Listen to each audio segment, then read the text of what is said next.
আজ নিয়ে 3 মাস হতে চলল, পোকার সমস্যা তো মিটছেই না। সমস্যা আর মিটবে কি করে মহারাজ? বিজ্ঞানীর তো কীটনাশক তৈরিতে কোনো হেলদোলই নেই। সব থেকে বড় কথা হলো আমাদের কিন্তু এখনো নবাবকে খাজনা দেওয়া হয়নি, তাই তো? হ্যাঁ মহারাজ, ওদিকে উজির কি মন্ত্রণা দিচ্ছে তাকে জানে। চিন্তা নেই, আমি দেব মন্ত্রণা, তারপর নবাব বাহাদুর দেবেন তোমাদেরকে যন্ত্রণা। আমিও তাই ভাবছি, কবে যে কি সমন পাঠান কে জানে। এটাও সত্যি, যে হারে পোকার আক্রমণ হয়েছে তাতে ফসল ফলিয়ে খাজনা দেওয়া অসম্ভব। চাষিদের ভয়ানক দুরবস্থা। পোকা তাড়াতে কি করা যায় সেই উপায় একটা ভাবুন। তাই সমস্ত বাজে কথা এবার বন্ধ করে সত্যি কিছু একটা করতে হবে আমাদের, সবার মনের জোরে। খাজনার কি অবস্থা উজির? সে আর কি বলবো জাহাপানা, ভেবেই পাচ্ছি না কি যে দি জবাব। কি ব্যাপার, এমন কেন হলো? আগে কৃষ্ণচন্দ্রর 3 মাসের খাজনা বাকি পড়েছিল। তাহলে এবারে কি দিয়েছে খাজনা? না না, এখনো দেয়নি। তাহলে উজির করবো নাকি শায়েস্তা? হ্যাঁ জাহাপানা, হ্যাঁ, খুব করে কৃষ্ণচন্দ্রকে হেনস্থা করুন, এমন করবো রাজার হাল যাতে কৃষ্ণনগর করে টালমাটাল। মহারাজ, প্রাসাদের বাইরে বেশ কিছু চাষি এসে কান্নাকাটি করছে। আরে ওদেরকে আমার কাছে পাঠাও।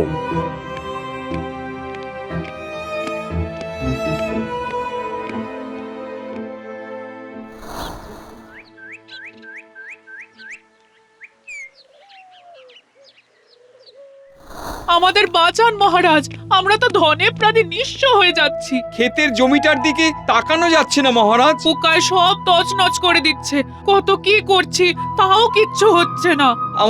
আমাদের কিছু আর্থিক সাহায্য করুন মহারাজ, না হলে ছেলে মেয়ে নিয়ে পথে বসতে হবে। কাঁদো কাঁদো, কেঁদে কেঁদে ভাসিয়ে দাও। মহারাজকে পদে পদে অপরাধী ব্যর্থ প্রমাণিত করো, আরো কাঁদো। দেখো পুঁটির মা ও বাবা, আমরাও প্রাণপণ চেষ্টা করছি তোমাদের পাশে দাঁড়াতে, কিন্তু বুঝতেই তো পারছো 3 মাস ধরে খাজনা না পাওয়ায় রাজকোষ শূন্য প্রায়। গোপাল, এবারে কিছু একটা করো তুমি। মহারাজ, গোপাল দাদা, আপনাদের প্রণাম। করাচ্ছি প্রণাম, শুধুই হবে বদনাম। দিন 2 দিন মহারাজ, ভেবে দেখি তবে কি করা যায় আজ। কচু করবে গোপাল, পূর্বে মহারাজের কপাল। বলো মহারাজের জয়, গোপাল দাদার জয়। আমরা আছি, তাই পেও না মোটে ভয়। মহারাজের উপর ভরসা রেখো, উল্টো পাল্টা কথায় কান দিও না কো। মন্ত্রণায় দিচ্ছি নবাবের কান গরম করে, তারপর মজা পাবে হাড়ে হাড়ে। শোনো সবাই, ঠিক 2 দিন বাদে কৃষ্ণনগর রাজ্যের বড় মাঠে একদম কাক ভরে সবাই হাজির হও। কেন কেন কেন, ওই সময় কি হবে গোপাল? আগে মহারাজ, ওই সময় আমি পোকার আক্রমণ থেকে সকল জমিকে বাঁচানোর উপায় বাতলে দেব। উপায় কেন গোপাল? তুমি বুঝি কীটনাশক তৈরি করতে পারবে না? যদি 2 দিনের ভিতরে কোনো ওষুধ তৈরি করতে পারি তাহলে তো খুবই ভালো হবে মন্ত্রীমশাই, আর না হলে একটা কার্যকরী উপায় তো বার করবই, আপনি বেশি ভাববেন না।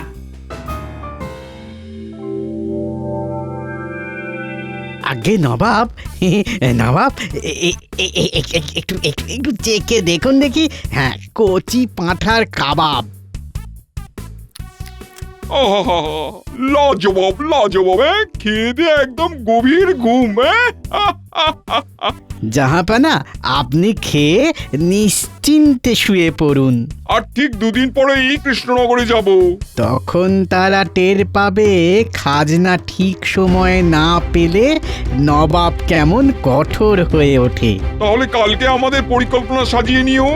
নিশ্চয়ই জাহাপানা, আপনি চিন্তাই করবেন না। কি গো, এই চিঠিটা কি আমার জন্যে? এই চিঠিটা নবাবের জন্য গিন্নি। তুমি কি জানো কি আছে এই চিঠিতে? না, বলো। এখানে লেখা আছে কৃষকদের দুরবস্থার কথা, ভাবলেই বুকে ব্যথা হয়। এছাড়াও আছে লেখা আমাদের মহারাজ কতটা ব্যর্থ। সত্যি, কৃষকদের চরম কষ্ট কিছুতেই দূর করতে পারছেন না, কিছুতেই। মোটেই না। এছাড়াও আছে গোপালের কথা। ওই এক ভাঁড় খুব খুব অসভ্য। সেই জন্যই তো নবাবকে বলেছি মহারাজকে সরিয়ে আমার মাথায় রাজমুকুটটা যেন পরিয়ে দেয়। আহা!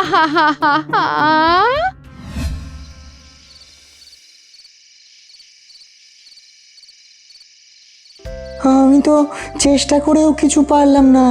দেখো গোপাল, সবই কপাল। চালাও চেষ্টা, তারপর দেখা যাক কি হয় শেষটা। এতগুলো চাষিদের যখন দিয়েছি আশ্বাস, কিছুতেই ওদের বিশ্বাস ভাঙতে পারবো না। যতই দীর্ঘ নিঃশ্বাস পড়ুক, আমি তোমার পাশেই আছি গোপাল। আমাকেও তুমি পাশে পাবে, দিনে রাতে মাঠে ঘাটে। তোমরা আছো যখন, তখন আর চিন্তা নেই। বেশ, আজ তাহলে আসি। মুখে রেখে হাসি।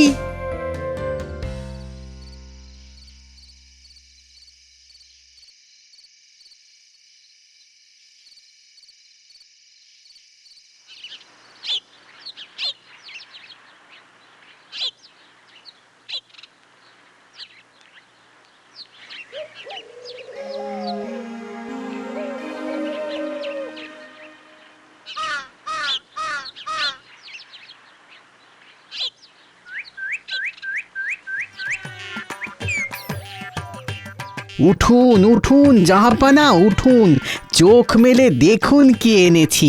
খাজনা নাকি? না না না, রাজা কৃষ্ণচন্দ্রের কুটিল মন্ত্রীর চিঠি। নবাব বাহাদুর, আমাদের কাছে না কৃষ্ণনগরে যাওয়ার একেবারে মোক্ষম সুযোগ এসে গেছে। একটু গুছিয়ে বলো তো উজির, কি লেখা আছে ওই চিঠিতে? জাহাপানা, গোটা কৃষ্ণনগরের ক্ষেতের জমি পোকায় ছেয়ে গেছে, যার ফলে ফসলের খুব ক্ষতি হচ্ছে। কৃষকরা বহুবার মহারাজের দ্বারস্থ হয়েও কোনো ফল পায়নি।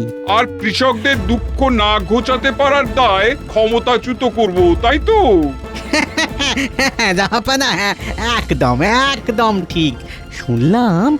শুনলাম মহারাজ নিজে না পেরে গোপালকে নাকি কৃষকদের দুর্দশা কাটানোর উপায় বার করতে বলেছেন। কিন্তু উজির, গোপালের তো অনেক বুদ্ধি, যদিও সত্যি সত্যি পোকা মারার কোনো উপায় বের করে ফেলে। আর ঠিক একদিন বাদে গোপাল ভোরবেলায় সব কৃষকদের ডেকেছে। চলুন নবাব বাহাদুর, ওই দিন গিয়ে না কৃষ্ণচন্দ্রকে গদি থেকে সরিয়ে দিই। তাহলে কি বলছো, গোপাল পারবে না? একটা ভাঁড় কেবল ভাঁড়াময় করতে পারে জাহাপানা। ওরে বাবা রে, শিগগিরই বড় বাইরে যেতে হবে। হয়ে গেল হয়ে গেল। মরো মরো মরো, খেয়ে মরো, খেয়ে মরো। হ্যাঁ, এ কি, প্রকৃতির ডাকে সাড়া দিতে যাচ্ছি বলে গিন্নি মরতে বলছে? খাও না, আরো খাও, খেয়ে মরো। খেলে তো ত্যাগ করতে যেতেই হবে। অবশ্য আমি বেশি খাই বলে একটু বেশিই যাই। কাদা খাওয়া বার করছি, তে তো খাইয়েই মারবো। হ্যাঁ, গিন্নি দোহাই তোমার, কম খাবো, আমায় তুমি মেরো না। কি বললে তুমি? হ্যাঁ, বলছি প্রকৃতি আমায় ডাক পাঠিয়েছে, আমি তো আর পারছি না সইতে তার চাপ। ওরে বাপ রে বাপ, বলি বালাই ষাট, তোমায় মারতে যাবো কেন? তাহলে হাতে ঝাঁটা আর নিম পাতা কেন? কাকেই বা বলছিলে খেয়ে মরতে? গত কয়েকদিন ধরে রান্নাঘরের পেছনে সবজি বাগানের সবজিগুলোকে পোকায় নষ্ট করে দিচ্ছিল, তাই কি গিন্নি? গরম জলে নিম পাতা সেদ্ধ করে পোকা মারার ওষুধ তৈরি করে বাগানে দিয়ে এলাম গো। আর ঝাঁটা হাতে কেন দেখছো? ওই নষ্ট হওয়া সবজিগুলোকে পরিষ্কার করে এলাম তাই। ও, তাহলে আমায় না পোকাগুলোকে মরতে বলছিলে? এবারে বুঝেছি। গিন্নি, তোমার ওষুধটা কি ক্ষেতের পোকা মারতে পারবে? একবার ছড়িয়ে দেখো না, কাজ হলেও হতে পারে। বেশ, আমি এক্ষুনি পুটির বাবার সাথে কথা বলছি। একটু তোমার ওষুধটা দাও গিন্নি। হ্যাঁ দি। হাতে মাত্র আর একটা দিন, আজকে গোপালও আসেনি। দেখা যাক গোপাল কি করে। যদি এই কদিনের ভেতরে ক্ষেতগুলোকে কীটমুক্ত না করা যায়, তাহলে তো সর্বনাশ হয়ে যাবে। উফ, কি যে করি কিছুই যে ভেবে পাচ্ছি না। যাক, এবারে আমি কেটে পড়ি। কি ব্যাপার গোপাল দাদা, এই নাও পোকা মারার এক রকমের নতুন ওষুধ। কি বলছো? কোথায় পেলে গোপাল দাদা? গিন্নির বানানো। শোনো, 3 বার করে খেতে দেবে, বুঝলে? তুমি যে কি উপকার করলে কি বলবো। এখনই সব কথা থাক, তুমি তরশুদিন এসে জানিও ওষুধটা কাজে দিল কিনা। সে আর বলতে গোপাল দাদা। কাজটা চুপিসারে করো, হ্যাঁ? দেখো ওষুধের ব্যাপারে এখন যেন কেউ জানতে না পারে। বেশ বেশ, আমি তাহলে আসছি। দেখো মা, আমি যাতে মহারাজ আর কৃষ্ণনগর উভয়কেই বাঁচাতে পারি। বুঝলে গিন্নি, গিন্নি আর একদিন বাদেই হব আমি কৃষ্ণনগরের নতুন মহারাজা।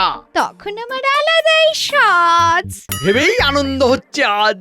আহা আহা, নবাবকে সব জানিয়ে দিয়ে পা নাচাচ্ছি পালঙ্কে শুয়ে। আহা কি সুখ, কি সুখ। বুঝলে উজির, আগে নবাব বাহাদুর।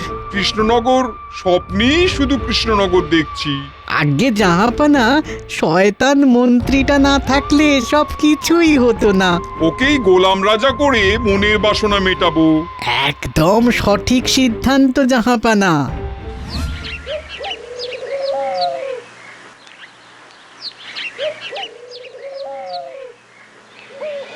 কি গোপাল, প্রস্তুত তো? দেখো গোপাল, মহারাজের আবার মানহানি করো না। মন্ত্রীমশাই এত বাজে না পোকে, কি হয় না হয় নিজের চোখে দেখতে থাকুন না। এত ভোরে উঠিয়ে তারপর হতাশ করে দিও না যেন কৃষকদের রাগিয়ে। গোপাল এখন সর্বজ্ঞানী, কি ঘটবে কি জানি। সবাইকে বলছি, একটু একটু থামো থামো তোমরা। খালি বক বক লম্বা চওড়া। মহারাজ, আমি কৃষকদের সামলাতে পারবো। তাহলে এই সমস্যার সমাধান আছে? আলবাত আছে। আমার রাজ্যের প্রিয় কৃষক বৃন্দ, খুব শিগগিরই গোপাল তোমাদের বিগত 3 মাস ধরে হওয়া সমস্যার সমাধান বলতে চলেছে। সমাধান না ছাই। কৃষক বন্ধুরা, আমায় খালি একটু সময় দাও। তারপরে সব সমস্যার সমাধান শুনে নাও।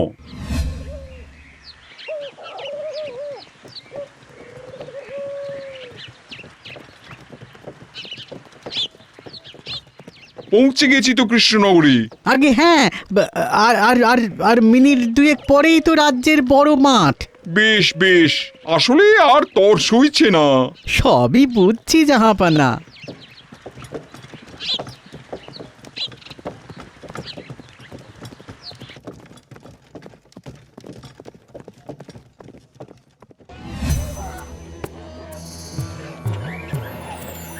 ও গোপাল দাদা, আর কতক্ষণ? ভোরের বেলায় ঘুম ছাড়াও অন্য কিছুও তো পায় নাকি? মনে হচ্ছে ওদের বড় কাজ করতে যাওয়ার সময় হয়ে আসছে। এই তো, আর ঠিক 2 মিনিট দাও। আর সময় নেই, উপায় বলো গোপাল দাদা। গোপাল, উপায় বলো। মহারাজ, পুঁটির বাবার জন্য অপেক্ষা করছি। কি? পুঁটির বাবা? সে এসে কি করবে? মহারাজ, ও এলেই সব মুশকিল আসান হবে। গোপাল, আর কতক্ষণ ধৈর্য ধরবে এরা? আমরা দাঁড়াতে পারবো না। ওই গোপাল দাদা কিছুই বলতে পারবে না। হ্যাঁ, উফ, পুঁটির বাবা যে কোথায় কে জানে। উজির, শোরগোল শুনতে পাচ্ছো? নবাব বাহাদুর, আপনি সামনে গেলেই শুরু হবে বিশাল গন্ডগোল।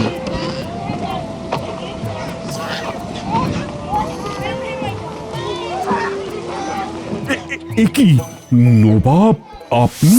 নবাব, চারিদিকের কি অবস্থা? হ্যাঁ, খুব শিগগিরই নিচ্ছি ব্যবস্থা। হে কৃষকেরা, তোমাদের কি সমস্যা হয়েছে বলো শুনি। ক্ষেতের জমি পোকায় ছারখার। নবাব, এদের দুর্দশার শেষ নেই আর। বিগত 3 মাস ধরে ভুগছি নবাব বাহাদুর। আর পারছি না নবাব বাহাদুর, আর পারছি না। আপনি আমাদের বাঁচান। বাঁচান নবাব, বাঁচান, বাঁচান আমাদের। গেল গেল, সব গেল। কি করি কি করি? আমি তোমাদের পাশে আছি হে কৃষকগণ। জাহাপানা, যে রাজা খাজনা দিতে পারে না, যে প্রজাদের রক্ষা করতে পারে না, তাকে রাজা হিসেবে রাখা উচিত নয়। ঠিক ঠিক, কৃষ্ণচন্দ্র তোমাকে একজন ব্যর্থ রাজা হিসেবে আমি রাজপদ থেকে সরিয়ে দিচ্ছি। আপনি আপনি এরকম করবেন না নবাব। মহারাজ, গোপাল দাদা, কাজ হয়েছে। ওষুধে সব পোকা মরেছে। ওই দেখুন মহারাজ, আমার ওষুধে কাজ হয়েছে। এই সেরেছে। শুনলেন নবাব, গোপাল পেরেছে। এইবার ক্ষেতের সব জমি বেঁচে যাবে। কিন্তু এই যে কৃষক, শোনো, তোমার কথা যে সত্যি তা বুঝবো কি করে? একই নবাব, লোকটা তো উল্টো দিকে দৌড় দিচ্ছে। কি, আমার কথার কোনো গুরুত্বই নেই? প্রকৃতি আমায় ডাক দিয়েছে, আর পারছি না দাঁড়াতে। তবে নবাব, আমার ওষুধটাই কাজ দিয়েছে কিন্তু। নবাব আপনাকে গুরুত্ব দেয়নি তা নয়, ও ও ও প্রাতকৃত্য করতে গেছে। ছি ছি ছি, কৃষ্ণচন্দ্রের প্রজারা নবাবের ডাককে উপেক্ষা করে এই অপরাধে কৃষ্ণচন্দ্রের গর্দান নেব। এরকম করবেন না নবাব। শেষ ইচ্ছা কি? নবাব, এই কাজটাকে উপেক্ষা করা কারুর সাধ্য নেই। বলতে কি চাইছো? আমায় 2 দিন সময় দিন, আর আপনি মুর্শিদাবাদে ঠিক 2 দিন বাদে কাক ভরে একটা দীর্ঘ ভাষণ দেওয়ার জন্য সমাবেশ ডাকুন। যদি দেখি ওই সমাবেশে কেউ প্রকৃতির ডাকে সাড়া না দিয়ে আপনার ভাষণ শুনছে, তাহলে নবাব বাহাদুর, আপনি সানন্দে গোপালের গর্দান নেবেন। সব কিছুর জন্য গোপাল দায়ী। সব শর্ত মেনে নিলাম। 2 দিন পর দেখা হচ্ছে। গোপাল, আমার প্রাণটা থাকবে তো? মানে বাজি তো ধরলাম। আমি আছি মহারাজ, ভয় পাবেন না, সব ঠিক করে দেব।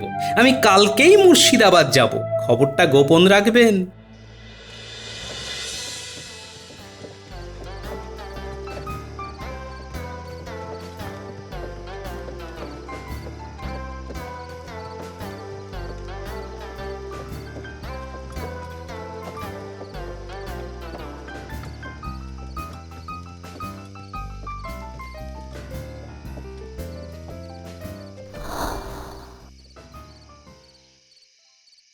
নবাব আজ মহাভোজ করালো যে, কেন কে জানে?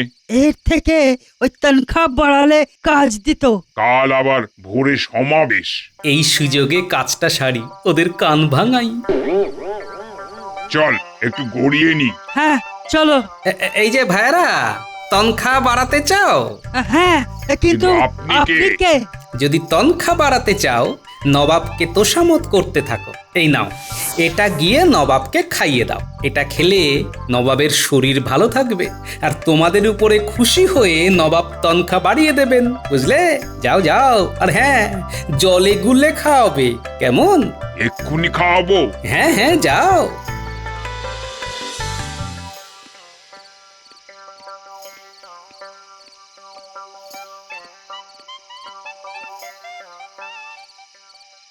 নবাব বাহাদুর, আসতে পারি? কি ব্যাপার, এখানে এসেছিস যে? নবাব বাহাদুর, এটা শরবত, এই শরবতটা খেয়ে নিন। আপনার অনেক পরিশ্রম গেছে, এটা খেলে ঘুম ভালো হবে। বাবা বাবা, তোরা আজ বড় খেয়াল রাখছিস যে। ভুল করেছি নবাব বাহাদুর, অনেক আগেই খেয়াল রাখা উচিত ছিল। আপনি আমাদের দাতা, আপনার শরীর দেখে রাখা তো আমাদের কর্তব্য। ঘুম ভালো হবে যখন, দে খেয়ে নি, কাল আবার সমাবেশ। আসছি নবাব বাহাদুর। হ্যাঁ আয়, তোদের তনখাটা দেখছি বাড়িয়ে দিতে হবে। কি আনন্দ!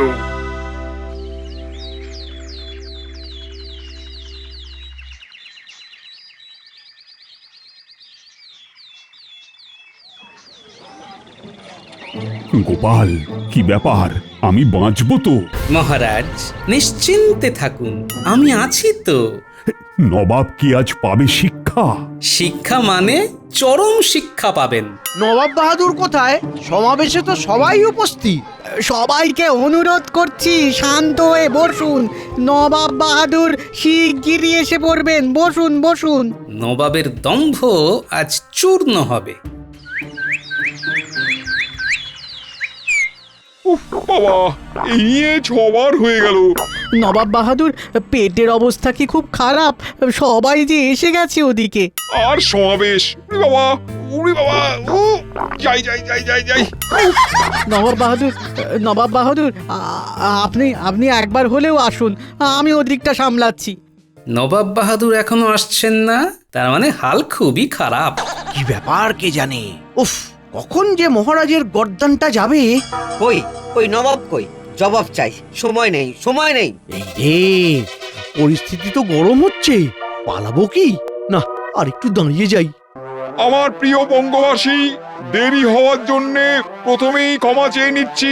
আজকের এই সমাবেশে আমি আপনাদেরকে গর্বের সাথে জানাচ্ছি, আজ থেকে এই কৃষ্ণনগর রাজ্যটি কি হলো আর কি হলো নবাব? পেটে মোচক দিচ্ছে উজির, এই প্রকৃতির ডাক।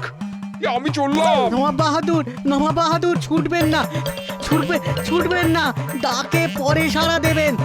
আগে আগে আগে সমাবেশ, আগে আগে আগে কৃষ্ণনগর রাজ্য। আগে আগে প্রকৃতির ডাক। আর আর আর কিচ্ছু চাই না, আর কিচ্ছু চাই না।